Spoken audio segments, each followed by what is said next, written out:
今天带你来乡下一个隐藏的工厂，花莲救灾的时候超忙。老板到底在做什么东西，可以让他这么忙碌？我们来看看，走。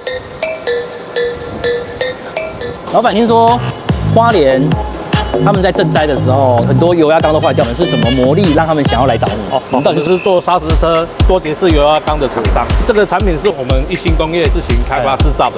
因为救灾的关系，时间都很赶，车辆也是都比较复杂的状态之下，因为就造成比较有一些损害。所以客人早上来，下午就可以出去了吗？要跟我预约时间，通常是我们一天就完工。对，如果是炮管有问题，有要修理的，除了自己制造的炮管以外，是。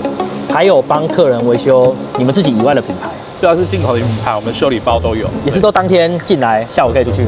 对，没错。那这样很有效率呢。老板啊，你说可以维修这么快，那你库存不就很多？当然啊，你看这边都是我的库存。你这样库存大概有几百只？200多只有吧？都当然可以应付了。卡车的后斗啊这一些，或者是需要多节式油压缸的，都可以来找一心工业。